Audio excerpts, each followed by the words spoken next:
Welcome back, everybody, to the deep dive.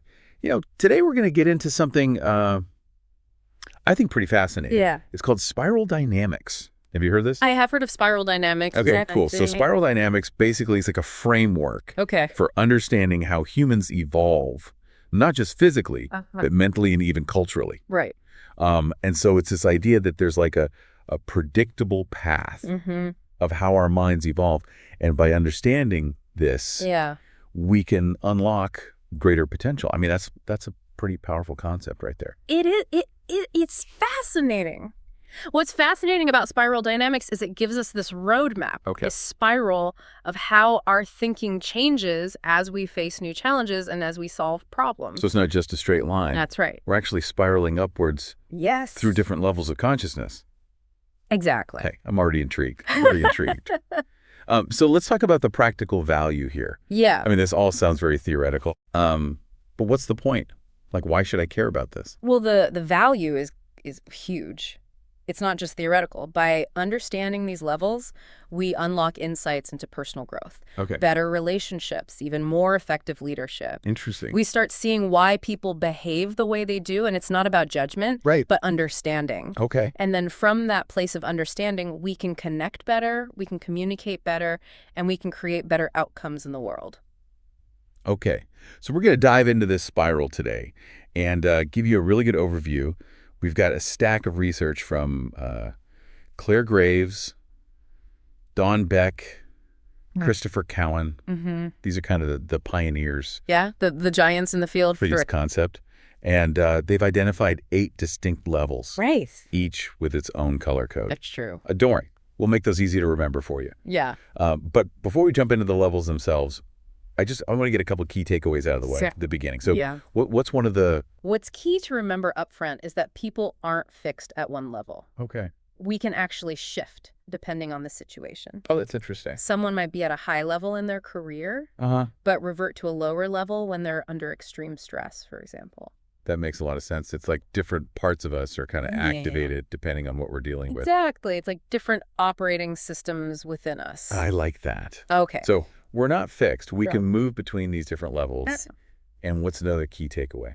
Another important point is that higher levels don't mean rejecting the lower ones. Okay. It's about integrating those earlier ways of thinking, building upon them, like a spiral staircase. Each step rests on the one below. Oh, I like that. That's a really good visual. Yeah. Okay, I'm ready to climb this staircase of consciousness. Let's do it. Let's do it. Yeah. So we got to start with the foundation. Yeah. Level 1, Beige, the survival instinct stage. Yeah. What's going on in the human mind at this base level? At this most basic level, think basic needs: food, water, shelter, safety. Okay. That's what drives Beige. That's what Beige is all about. It's the world of a newborn where here we start seeking safety and security in groups, rituals, traditions. Imagine ancient tribes or even modern day fandoms. Okay. That sense of belonging is key. So this is where those shared beliefs and rituals start forming, right? Exactly. It's about finding safety and protection within the tribe. Okay. Superstitions, spirituality. These often play a big role at this level. I can see how that makes sense. When the world feels unpredictable, you want to find meaning and security in something larger than yourself. Totally. Okay, on to the next level. Let's go. Red. Red. What happens when we break free from the tribe? Red is all about power ego breaking free. Yeah. This is the terrible twos. Oh. The rebellious teenager, even certain world leaders who are driven by asserting their dominance. It's energy and action. Yeah, it sounds like this red level could be a powerful force for change, but also potentially dangerous if not channeled correctly. That's exactly it. Red is essential for pushing boundaries and challenging the status quo. But unchecked, it can lead to conflict and disregard for others. It's a double-edged sword. Wow. I'm already starting to see how these levels play out in real life. Yeah. So after red, where do we go from there? That's a great question. What happens when the ego-driven phase starts to mellow out? Well, after that red energy, a need for rules and stability starts to emerge. Makes sense. That's where we enter blue. Okay. The stage of order and structure. Order and structure blue. All right, we are going to have to leave it right there. Yeah. We're just getting started on our climb up the spiral of consciousness. It's a fascinating journey. We will be back next time with part 2, where we will pick up with blue and continue to ascend to those higher levels. So make sure you hit that subscribe button Yes. so you don't miss it. See you next time. See that? So blue. Yeah, we left off last time with blue, Right. the stage of order and structure. That's it.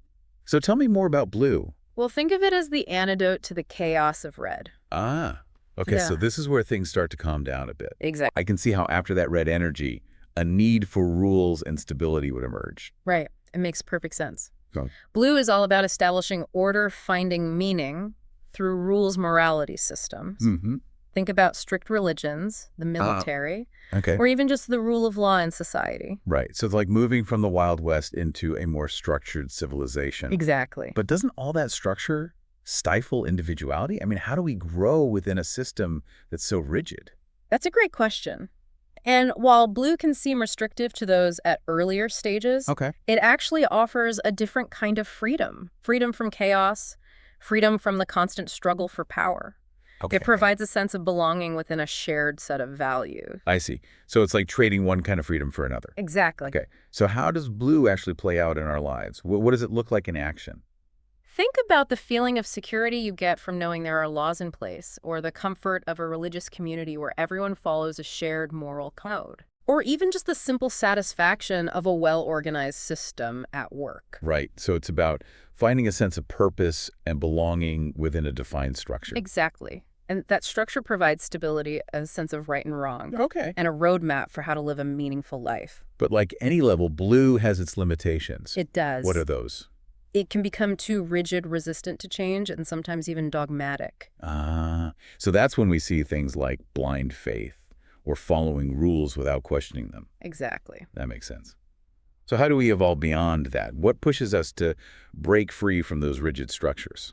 As our thinking evolves, we start to question those absolute truths and seek more individualistic expression. Okay. We crave progress, achievement, and personal success. I see. This is where we enter the realm of orange, the stage of achievement and success. Achievement and success. Orange. This is sounding familiar. I'm sensing some Silicon Valley vibes here. Yeah, for sure. Tell me more about this orange level. At orange, the focus shifts to strategy competition and achieving tangible results. Mm-hmm. It's the entrepreneurial spirit, the drive to push boundaries and innovate. Think about fields like finance technology or any area where success is measured by results. So it's about ambition, taking risks, striving for excellence. Yeah. Sounds like a powerful force for progress. Absolutely. Orange has been the driving force behind many of humanity's greatest achievements. But of course, it has its shadow side as well. It does. What are the potential downsides of this achievement-oriented mindset?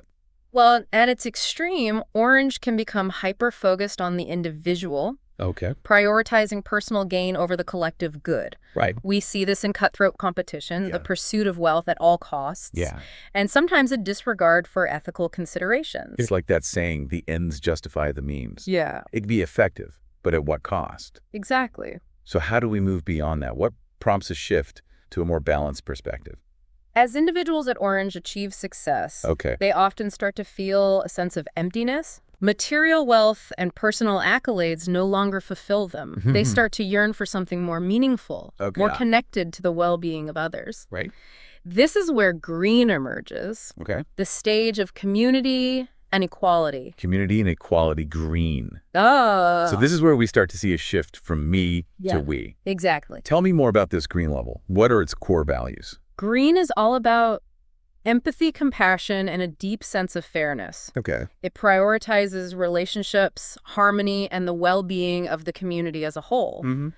Think about social justice movements, environmental activism, or any initiative that focuses on creating a more equitable and sustainable world. So it's about recognizing our interconnectedness and working together to create a better future for everyone. Exactly. Green brings a much-needed sense of compassion and cooperation to the table, It does. challenging the individualistic focus of orange. Right. But even green has its limitations. It does. Every level has its strengths and weaknesses. Interesting.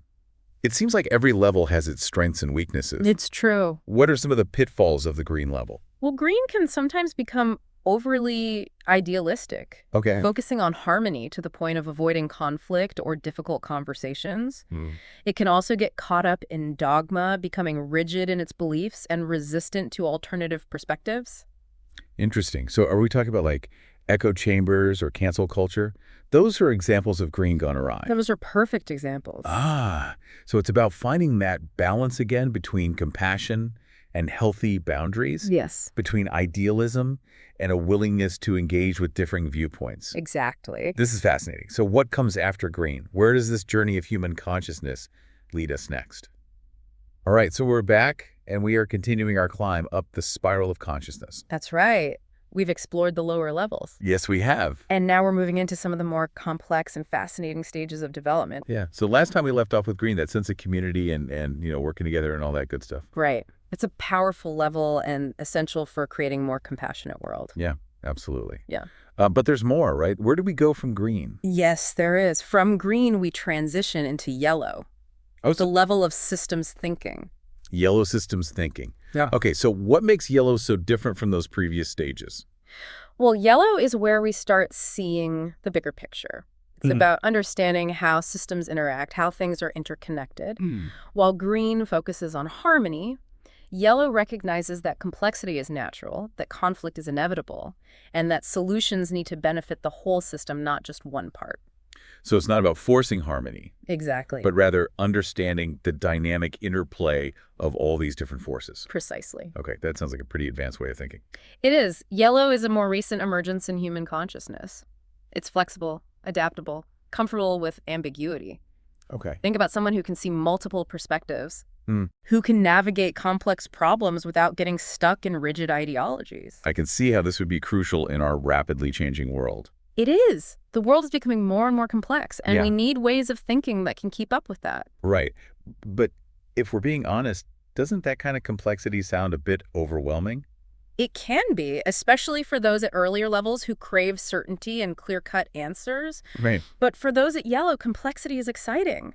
It's about seeing the world as this web of interconnected systems and finding solutions that create win-win outcomes. Okay, so yellow is systems thinking, big picture thinking, embracing complexity. That's it in a nutshell. What's next? Is there an even higher level beyond yellow? There is, and this is where things get truly mind-blowing. The final level, turquoise, is about global consciousness. Global consciousness. Whoa. Okay, now that sounds like something straight out of a science fiction novel. What does that even mean in a practical sense? At turquoise, we transcend the individual ego and even the collective focus of green. It's about recognizing the interconnectedness of all life, a sense of unity with the planet and the cosmos. Wow. That's a huge leap from where we started with basic survival instincts. So are we talking about like spiritual enlightenment here? Who operates at this turquoise level? Think of spiritual leaders, visionary thinkers, those who are driving global movements for change. They're not attached to material gain. Okay. They see the world as a whole, and their actions are driven by a deep sense of responsibility for the well-being of all. So it's about acting from a place of deep wisdom and understanding that goes beyond individual needs or even national boundaries. Precisely, turquoise is about recognizing that we're all part of something much larger than ourselves. Wow. Okay. So we've climbed this spiral staircase of consciousness. We have. From basic survival to global awareness. It's quite a journey. It is. It really is. I'm already starting to see the world through a whole new lens. That's the power of spiral dynamics. It gives us this framework for understanding ourselves and others in a deeper way. Yeah, absolutely. And remember, this is just an introduction. We've just scratched the surface here. That's right. Each of these levels is rich with nuances and insights. That's why we'll be dedicating future deep dives to exploring each level in more detail. So make sure you hit that subscribe button. Yes, definitely subscribe. So you don't miss those deep dives. We're going to be uncovering how these levels play out in relationships, leadership, business politics, Everywhere. every aspect of human experience. Exactly. And we want to hear from you. What levels do you recognize in your own life, in the people around you? What resonates most with you? Let us know in the comments below. Yes, we love hearing from you guys. So until next time, keep exploring, keep evolving, and keep diving deep. See you next time.